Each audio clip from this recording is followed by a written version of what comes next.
Good morning and welcome to another episode of Gary's Classic Cars. This morning we're having a trip out to St Catherine's Hospice. It's a local classic car meet, a lot more older stuff than your modern classics, which is right up my street. Today we'll be going in the Sunbeam Sport. It's not been out for a while. The last real trip was to the NEC for the International Classic Car Show.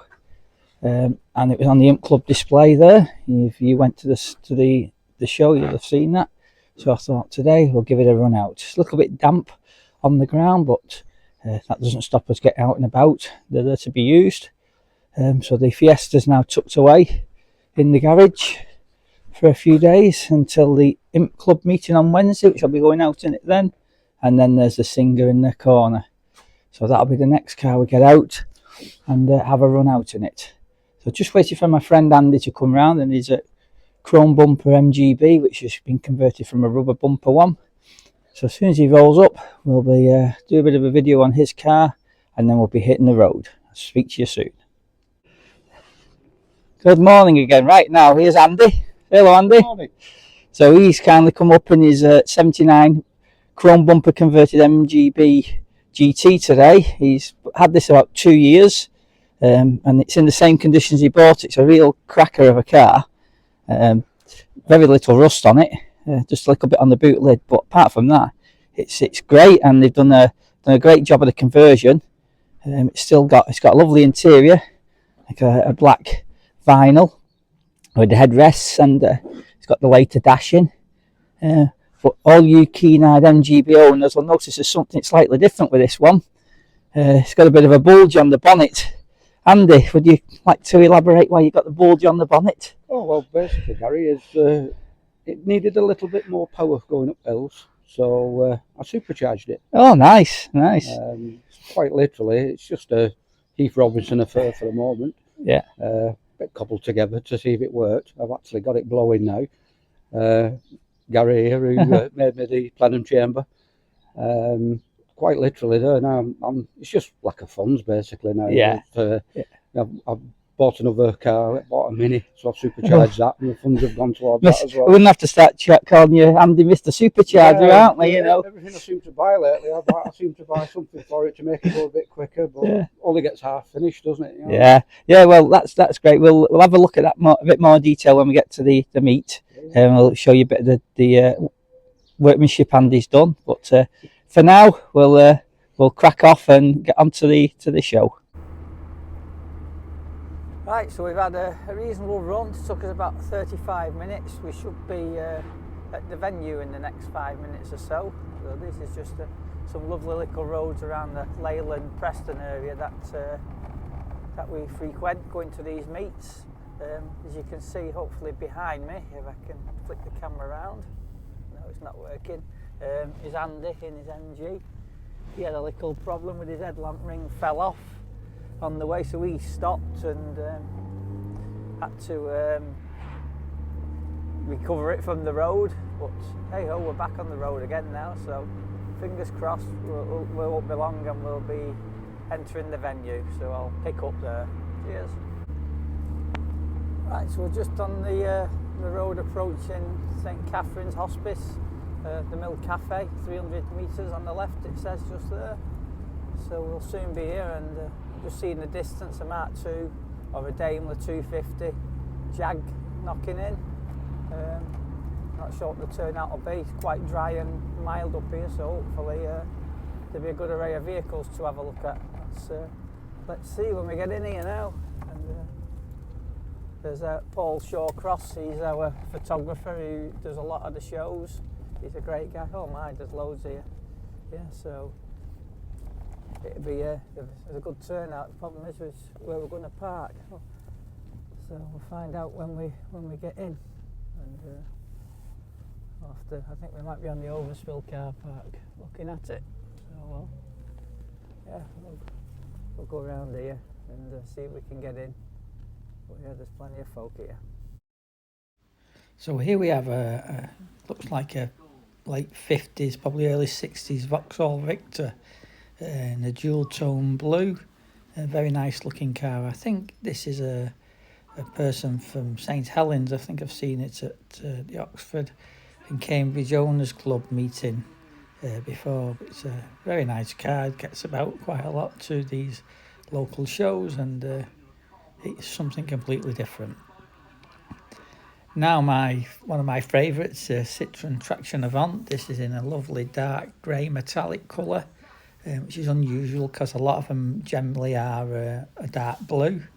Must have been a standard colour, but this is really nice. There's quite a lot of leg room in the back, considering it's got a big full bench front seat, got a beautiful dashboard, and it's just all about the look of this car. I would love one, but I don't think it'd fit in my garage. It's probably a little bit long and a bit wide, I suppose. Next to it's a beautiful Mark 1 Mexico from 1974, sat on banded steel wheels. Got lovely panel gaps for these because they weren't the best at the time, I believe, but this one's really nice. Dead standard and basic with the double stripe down the side. It's got lovely semi-bucket seats in it and a nice 6 o'clock dash and black across the fascia. Really, really nice looking car. It'd be great in my collection, but it'd be way out of my reach. Right, so we've got a lovely Morris Minor Traveller here on mini light wheels. I do like these. A little bit underpowered for me, I think, and a bit old, but they're all-time classic styling. It's got a lovely interior, this one. Nice black vinyl. The usual centre speedo. Woodwork looks very good. Probably mostly original, maybe, looking at it, or an older restoration, but yeah, it's a great looking car, that one. Now this is a stunner. Alfa Romeo. It's for sale. It's a hefty sum, looking at the price tag, £40,000. But what a car. Beautiful. Absolutely lovely. It's got the nice twin cam engine, very clean engine bay. Not the usual rock box what these are like. The interior's like beautiful seats in it, wooden steering wheel, nice dash. It's a stunning looking car, that. A little bit of rot on the arch just coming through there, you can see it bubble in, but generally 2 litre, lovely piece of kit. This is one I've not seen before, TR7 V8, or TR8 as it was known. My father used to work at the Triumph factory years ago and worked on the TR7s. It's in a lovely blue colour. Yeah, not so sure on the wheels, but no, nice bit of kit. All the vents in the bonnet to make it cool. Nice interior, looks a bit. Oh, it's an automatic as well, so I wonder whether it's a conversion job. Not maybe an original V8. Must do a bit of towing with it because you've got a tow bracket on, twin exhaust. Still a nice looking car, and I won't mind it in my collection someday. Here's my friend Rick's GT6. This was at the charity farm meet last week. It's rolled up, and then next to that's a lovely 190 Merc. That is a cracking car. Here's the XR2 again. This was at the meeting last week. Chaps from Preston, along with a very nice black XR3i. Looks really clean car. And then a Focus RS, and another black XR3i. It's unusual to see both of them.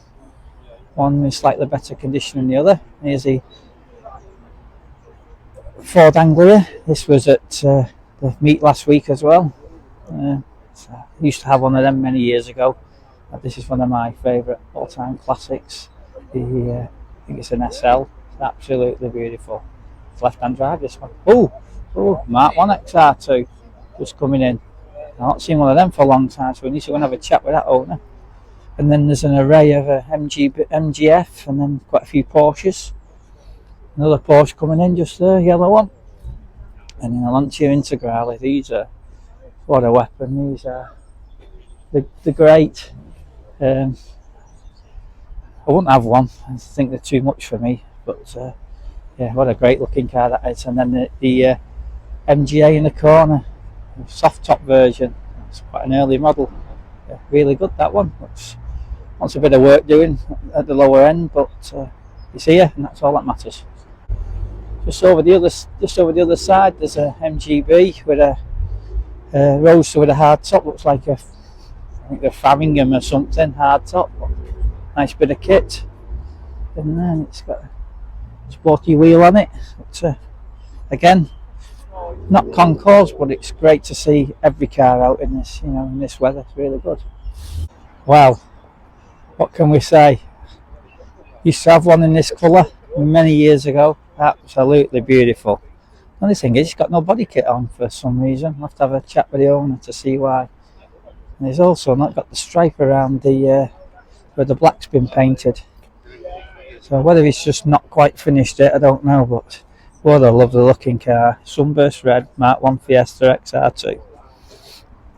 Absolutely love these. And yeah, beautiful. Nice finish on the paint. Nice panel fit as well. It's absolutely stunning. Just needs a kit on in my eyes, just to give it the proper XR2 look. So we've got a lovely little pageant blue, I think it is, MG rubber bumper midget on mini lights. Again, they really suit these vehicles, the mini lights, and that's got a cracking panel gap on that. It's a lovely little thing. My father had one of these very briefly. Had a 1500 engine, but had a bit of a problem with it rattling. It's the old Triumph engine or something like that. But yeah, great bit of kit. Very well presented. And there's Andy's MGB with his refitted headlamp ring, which fell off en route and bounced over a couple of cars, he said. And then there's my Sunbeam Sport, parked next to the Daimler 250 V8. Now these are one of my all-time favourite classics. I like the Jag version from the grille perspective, but I don't think there's really much difference. Certainly not in the shell, but it's a very, very nice 1966 one. And then you've got an MGB V8 in damask red. That's I think they spoke to the owner before. He'd bought that restored. One thing that sticks out to me is the aerial. It seems in a very, very strange place in the middle of the wing, but hey ho, it must be where it was from original. But I personally probably want to put it there. There's also a couple of Jags here. Series 3. This is a manual one. It's a beautiful car. Owners really cherish that. And a nice 1967, I think.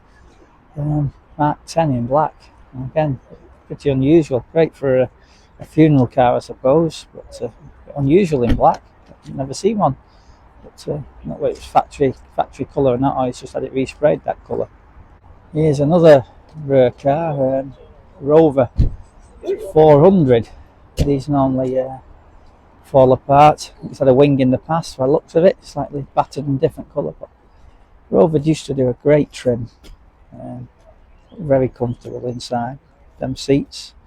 Is it for sale, this? Oh, it's for sale. Yeah, 214. And it's £1,800 for it. £54,000 a year. 54,000 miles. £200 road tax. It's quite hefty for one of them, but fortunately with the way they do the excise duty these days, you pay a bit of a premium, don't you? But until it becomes tax exempt, it may not be around by then. It's unless a new owner looks after it. Reasonable car for 1,800 quid. 214 SI, 16 valve. So here's another couple of Porsches. Oh, it's going now, eh? That sounds beautiful. And then we saw these last week, the Speedster, up at the Charity Farm Corner House meet. But this is a beautiful bit of kit, this. Absolutely lovely. Proper Hercules 911. Right, and here's another one of my favourites, Silver Shadow. It's a dual green colour by the looks of it. It's got a little bit of corrosion on the arches, which is usual for these, but look at that for an interior if you can see it. It's absolutely stunning. 56,000 miles on the clock. So it's been well polished. Looking at that, you can just see the stripes where they've been polished away. It's obviously been really looked after in the past. Yeah, beautiful looking thing, big car. And then Not sure what this is. I'll have to go around and have a look at the front. It's a very early car. Excuse me. Oh, it's a Morris. It's got a lovely square speedo in. You can see there really, but yeah, very unusual. Morris 12. It is. I'm not yet sure what year that is. Probably 50s, may even be a bit earlier.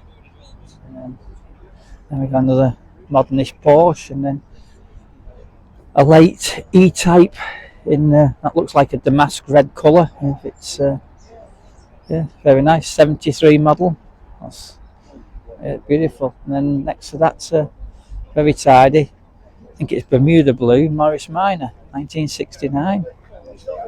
I think this was at the meet last week, along with the two Morgans.